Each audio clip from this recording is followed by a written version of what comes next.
نحمده ونستعينه ونستغفره ونعوذ بالله من شرور أنفسنا ومن سيئات أعمالنا من يهده الله فلا مضل له ومن يضلل فلا هادي له وأشهد أن لا إله إلا الله وحده لا شريك له وأشهد أن محمدا عبده ورسوله يا أيها الذين آمنوا اتقوا الله حق تقاته ولا تموتن إلا وأنتم مسلمون يا أيها الناس اتقوا ربكم الذي خلقكم من نفس واحدة وخلق منها زوجها وبث منهما رجالا كثيرا ونساء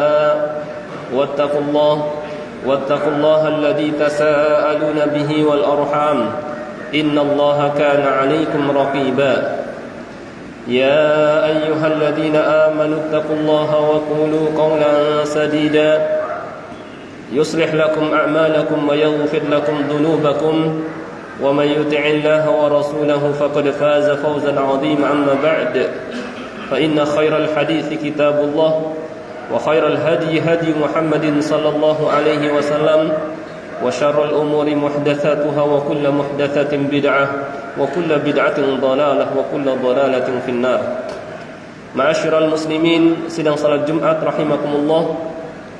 Pertama-tama marilah kita sama-sama memanjatkan puja dan puji syukur kehadirat Allah Subhanahu wa taala yang tidak henti-hentinya melimpahkan kepada kita semua nikmat-nikmatnya, terutama adalah nikmat Islam. Demikian pula nikmat taufiq, dimudahkan kita oleh Allah Subhanahu wa taala untuk melangkahkan kaki kita menuju rumahnya, melaksanakan salah satu perintahnya, yaitu salat Jumat berjamaah. Salawat dan salam tidak lupa kita sampaikan kepada Nabi kita Nabi Muhammad sallallahu alaihi wasallam, kepada keluarganya, para sahabatnya, dan orang-orang yang mengikutinya hingga hari kiamat. Khatib berwasiat baik kepada diri khatib sendiri maupun kepada para jamaah sekalian, marilah kita tingkatkan terus takwa kita kepada Allah Subhanahu wa taala. Faqad fazal muttaqun, karena orang-orang yang bertakwalah yang akan memperoleh kebahagiaan baik di dunia maupun di akhirat. Takwa dalam arti imtithalu awamirillah wajtinabu nawahih, melaksanakan perintah-perintah Allah Subhanahu wa taala dan menjauhi larangan-larangannya. Ketika kita tahu ada perintah Allah, laksanakan. Ketika kita tahu ada larangan Allah Subhanahu wa taala, kita jauhi. Dengan begitu kita dikatakan sebagai orang yang bertakwa. Ma'asyiral muslimin, sidang salat Jumat rahimakumullah. Orang tua tentu menginginkan anaknya menjadi anak yang soleh dan solehah. Karena kalau anak menjadi anak yang soleh dan solehah, banyak kebaikan, manfaat yang diperolehnya baik di dunia maupun di akhirat. Di dunia, ketika anaknya soleh dan solehah, menjadi penyejuk matanya. Di dunia, ketika anaknya menjadi anak yang soleh dan solehah, meringankan beban hidupnya.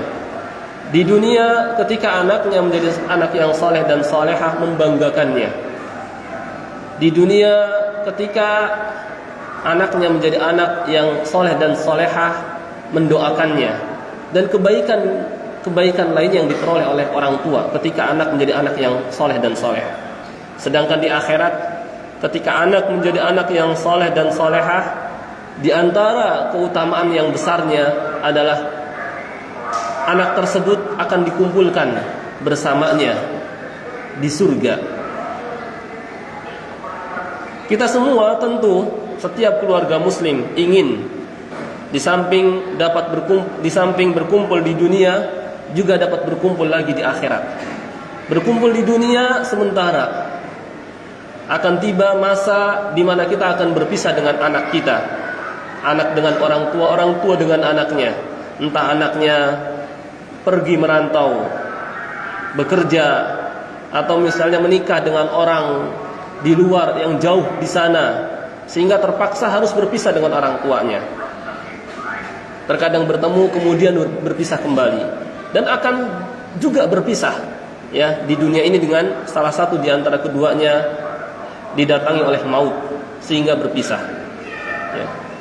Dan tentu karena sudah sekian lama bersama, ingin kembali bertemu lagi. Dan itu bisa diperoleh, diraih apabila orang tua dengan anaknya sama-sama di atas kesolehan, orang tua dengan anaknya sama-sama di atas keimanan. Allah Subhanahu wa taala berfirman, "Walladzina amanu wattaba'athum dzurriyyatuhum biiman alhaqna bihim dzurriyyatahum." Orang-orang yang beriman dan keturunan mereka mengikuti jejak langkah orang tuanya di atas keimanan, maka kami akan pertemukan mereka di akhirat. Kita semua tentu ingin ya, kita dengan orang tua kita berkumpul bersama lagi, dan itu bisa diperoleh apabila kita dengan mereka sama-sama di atas keimanan, sama-sama di atas keislaman, sama-sama di atas akidah Islam yang benar. Apabila beda keyakinan antara orang tua dengan anaknya, maka ingat akan dipisahkan dengannya. Meskipun di dunia misalnya kalau ada orang tua yang membiarkan anaknya beda agama ya, mungkin awalnya di dunia berkumpul tapi nanti akan dipisahkan ya. Kalau kita perhatikan kisah orang-orang terdahulu ya, bagaimana banyak dipisahkan antara anak dengan orang tua dengan anak, antara seseorang dengan saudaranya, antara suami dengan istrinya. Kita lihat bagaimana dipisahkan Nabiullah kekasih Allah Nabi Ibrahim alaihissalam dengan orang tuanya Azar karena beda agama. Anaknya Nabi Ibrahim alaihissalam di surga, sedangkan Azar di neraka. Demikian pula dipisahkan antara orang tua dengan anaknya seperti Nabi Nuh alaihissalam dengan anaknya, yang dalam riwayat disebut dengan Kan'an. Ketika anaknya kafir, tidak mau beriman kepada Allah dan Rasulnya, akhirnya dipisahkan. Demikian pula antara suami dengan istri, istri dengan suami, seperti dalam kisah Nabi Nuh dan Nabi Lut, di mana Allah Subhanahu wa taala sampai sebutkan dalam Al-Qur'an, wa daraballahu mathalan lil ladzina amanu wa daraballahu mathalan lil ladzina kafaru imra'ata Nuh wa imra'ata Lut kanata tahta 'abdaini min 'ibadina salihain fa khanatahuma falam yughniya anhuma minallahi syai'a wa qila dukhulan nar ma'ad dakhilin. Allah memberikan perumpamaan orang-orang kafir dengan istri Nabi Nuh dan istri Nabi Lut. Keduanya adalah istri dari hamba kami yang soleh, tapi keduanya mengkhianati suaminya, tidak mau beriman kepada Allah ya, dan kepada Rasulnya. Wa qila dukhulan nar ma'ad dakhilin. Akhirnya dikatakan kepadanya di akhirat, masuklah kamu berdua ke neraka bersama orang-orang yang masuk. Ini menunjukkan bahwa dalam satu keluarga ya, terkadang dipisahkan apabila beda keyakinan. Sebagaimana dipisahkan Nabi Ibrahim alaihissalam dengan bapaknya Azar, sebagaimana dipisahkan Asiyah istri Fir'aun dengan Fir'aun, sebagaimana dipisahkan Nuh alaihissalam dengan anaknya, dan sebagaimana dipisahkan Lut dengan istrinya karena beda akidah. Kalau kita betul-betul ingin berkumpul bersama ya, di akhirat dengan istri kita, dengan anak kita, dengan orang tua kita, jalannya adalah samakan antara kita dengan mereka akidahnya, tetap menjaga keislamannya, tidak sampai meninggalkan agama ini. Baru nanti Allah Subhanahu wa taala akan kumpulkan. Jadikan anak-anak kita sebagai anak yang soleh dan solehah, maka Allah Subhanahu wa taala akan kumpulkan. Ma'asyiral muslimin sidang salat Jumat rahimakumullah. Keinginan untuk menjadikan anak sebagai anak yang soleh dan solehah tidak cukup hanya sekedar niatan, keinginan dalam hati tanpa diupayakan, tanpa dikerjakan sebab-sebabnya. Karena dalam kehidupan dunia ini ada sebab, ada musabab. Seseorang kalau ingin pintar harus belajar. Seseorang kalau ingin kaya harus bekerja. Demikian pula ketika orang tua menginginkan anaknya menjadi anak yang soleh dan solehah, pun tidak cukup hanya niatan dalam hati, bahkan harus dia kerjakan sebab-sebabnya. Lalu apa sebab dan kiat agar anak kita menjadi anak yang soleh dan solehah. Ada beberapa kiat, ada beberapa cara agar anak kita dapat menjadi anak yang soleh dan solehah. Yang pertama adalah jelas berdoa, minta kepada Allah Subhanahu wa taala. Karena mudah bagi Allah segalanya. Lihat Nabi Ibrahim alaihi salam. Saat Nabi Ibrahim berdoa kepada Allah, Rabbi habli minas salihin. Ya Rabbi, karuniakanlah kepadaku anak yang soleh. Maka Allah Subhanahu wa taala kabulkan permohonannya. Allah karuniakan kepadanya Nabiullah Ismail alaihi salam, seorang yang sangat penyabar, bahkan seorang nabi, ya, yang sangat tinggi sekali kesolehannya. Ya. Maka berdoalah kepada Allah Subhanahu wa taala. Manfaatkan waktu-waktu mustajab untuk berdoa. Doakan kebaikan buat anak kita. Bisa ya di waktu sujud, bisa di kegelapan malam, demikian pula ba'da asar hari Jumat. Ini adalah waktu-waktu mustajab, atau di akhir salat. Sebelum salam. Bisa dia manfaatkan dengan berdoa. Kemudian di samping doa adalah menyempatkan mendidik anak. Jangan sampai kita nggak menyempatkan mendidik mereka, membiarkan mereka tidak mengerti agama, tidak paham agama. Ambil pelajaran kisah Luqman. Bagaimana Allah Subhanahu wa taala sampai sebutkan kisahnya dalam Al-Qur'an, yang maksudnya adalah agar diikuti oleh para orang tua. Hendaknya orang tua seperti itu. Sampai Allah Subhanahu wa taala turunkan khusus surah yang menerangkan bagaimana pendidikan Luqman kepada anaknya. Allah berfirman, wa idh qala Luqmanu libnihi wa huwa ya'idhuh ya bunayya la tusyrik billah inna syirka la dzulmun 'adzim. Dan ingatlah ketika Luqman berkata kepada anaknya, wahai anakku, janganlah sekali-kali engkau berbuat syirik kepada Allah, menyekutukan Allah. Sesungguhnya syirik adalah kezaliman yang besar. Beliau terangkan kepada anaknya akidah yang benar. Beliau juga terangkan kepada anaknya adab Islami. Wa wasainal insana biwalidayhi. Dan kami perintahkan kepada anak berbakti kepada kedua orang tuanya. Hamalathu ummuhu wahnan ala wahn wa fisaluhu fi 'amain. Ya, orang tuanya, ibunya telah mengandungnya lemah bertambah lemah, ya. Kemudian menyapihnya setelah 2 tahun. Bersyukurlah kepadaku dan kepada kedua orang tuamu, kepadakulah kembalimu, ilayyal masir. Kemudian Allah Subhanahu wa taala terangkan juga Luqman bagaimana mendidik anaknya. Beliau menyuruh mereka salat. Ya bunayya aqimis shalah. Wahai anakku, dirikanlah salat. Maka para orang tua jangan bodoh amat, enggak mau nyuruh anaknya salat, jangan sampai. Padahal Nabi SAW menyuruh kita, para orang tua, menyuruh anak kita salat.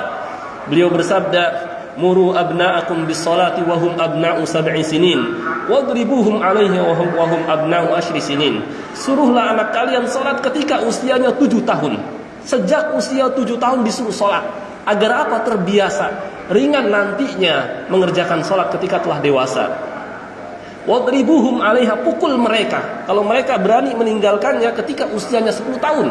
Diperintahkan. Karena betapa pentingnya perkara salat ini. Karena salat merupakan benteng mereka agar mereka bahagia dunia dan akhirat. Karena dalam salat mereka minta kepada Allah hidayahnya, ya. Dan dengan salat juga Allah Subhanahu wa taala akan berikan kepada mereka bahagia di dunia dan di akhirat.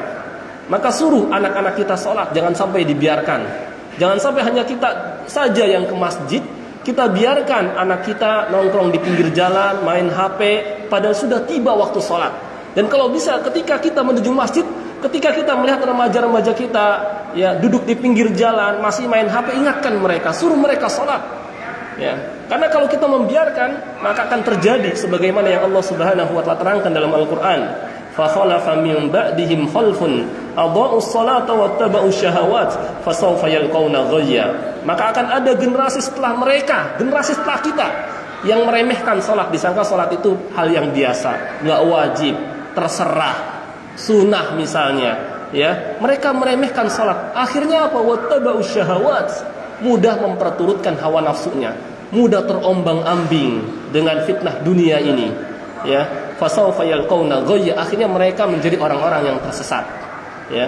Maka kalau kita sayang kepada anak kita, ya, jangan biarkan mereka meninggalkan salat, suruh mereka salat, bangunkan mereka Salat, ya, ketika mereka misalnya waktu subuh masih tidur, suruh mereka salat. Ada seorang bertanya kepada seorang syekh, seorang ibu, "Wahai syekh, secara makna, anak saya susah sekali disuruh salat. Saya sudah berbagai macam cara dibangunkan, tetap nggak mau juga bangun." Ya, maka syekh itu menerangkan, "Bagaimana seandainya rumah kamu kebakaran? Apakah kamu biarkan anak kamu tetap tidur di kasurnya?" "Tidak ya Syekh, saya akan tarik meskipun harus saya seret." Seperti itu. Seret mereka kalau bisa. Suruh mereka salat, jangan biarkan. Karena Nabi SAW sampai suruh wadribuhum, pukul mereka kalau meninggalkan salat. Karena pentingnya salat yang merupakan tiang agama, ya, pegangan mereka. Kalau sudah ditinggalkan, mereka akan ditelantarkan oleh Allah Subhanahu wa taala dan di akhirat akan dimasukkan ke dalam neraka wal iyadzubillah. Maka suruh mereka salat sebagaimana Luqman menyuruh anaknya salat, "Ya bunayya aqimis shalah." Ya. Kemudian di samping kita mengajarkan kepada mereka materi-materi agama, ya, akidah kita ajarkan akidah yang benar, ibadah kita ajarkan kepada mereka. Suruh mereka melaksanakan perintah Allah, suruh mereka jauhi larangan Allah Subhanahu wa taala. Ajarkan kepada mereka juga adab, ya. Dan ajarkan kepada mereka muraqabah, pengawasan dari Allah Subhanahu wa taala, bahwa Allah mengawasi mereka sebagaimana Luqman mengajarkan anaknya, "Ya bunayya innaha in takum mithqala habatin min khardal fatakun fi sakhrah aw fis samawati aw fil ardi ya'ti biha Allah." Wahai anakku, jika seandainya ada sebutir biji sawi berada di langit atau di bumi, Allah mampu menghadirkannya, Allah mampu mendatangkannya. Nah, ini kalau kita ingin anak kita menjadi anak yang saleh dan saleh, didik mereka, ya. Kalau seseorang tidak mampu mendidik, maka masukkan mereka ke sekolah-sekolah Islam. Alhamdulillah telah banyak sekolah-sekolah Islam yang di sana diajarkan lebih dalam pendidikan agama Islam, diajarkan pelajaran akidah, diajarkan pelajaran akhlak, diajarkan pelajaran ibadah dan lain-lain. Maka nggak jadi masalah kita berkorban yang agar anak kita menjadi anak yang saleh dan salihah. Aku qauli hadza wa astaghfirullahal azim li wa lakum.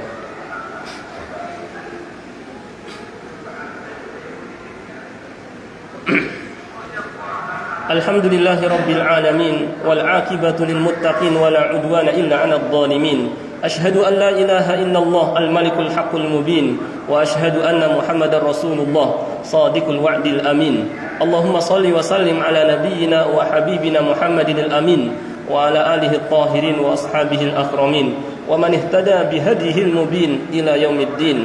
Amma ba'd. Ma'asyiral muslimin, sidang salat Jumat rahimakumullah. Usaha lainnya, sebab lainnya atau kiat lainnya agar anak kita menjadi anak yang saleh dan salehah, di samping kita mendoakan kebaikan untuk mereka, kita ajarkan yakni materi-materi agama kepada mereka, baik itu akidah yang benar, ibadah yang benar, adab dan akhlak Islami, sebagaimana Luqman mengajarkan kepada anaknya baca Al-Qur'an, ya. Lihat Luqman bagaimana beliau mengajarkan anaknya. Ya, Allah Subhanahu wa taala sebutkan kisah Luqman bukan hanya cerita orang-orang dulu, tapi agar dijadikan oleh kita para orang tua, hendaknya kalian seperti Luqman. Itu adalah tanda ya sayang kepada anaknya. Karena kalau orang tua membiarkan anaknya nggak ngajarin agama, nggak nyuruh mereka salat, itu orang tua yang nggak sayang sama anak. Ya, membiarkan anaknya terjerumus ke jurang neraka wal iyadzubillah. Padahal Allah Subhanahu wa taala berfirman, "Ya ayyuhalladzina amanu qu anfusakum wa ahlikum nara." Wahai orang-orang yang beriman, jagalah diri dan keluargamu kalau ya kalian memang sayang, ya, dari api neraka. Wa quduhan nas wal hijarah, yang bahan bakarnya adalah manusia dan batu. Manusia jadi bahan bakar api neraka untuk menyalakannya. Apa kita rela? Apa kita tega melihat anak kita masuk ke dalam neraka? Ya, kerabat kita masuk ke dalam neraka. Kalau kita nggak ingin mereka masuk ke dalam neraka, didik mereka, suruh mereka melaksanakan perintah Allah, suruh mereka menjauhi larangan Allah.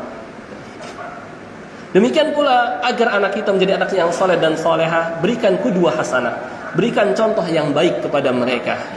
Kita suruh mereka salat berjamaah, kita pun harus salat berjamaah.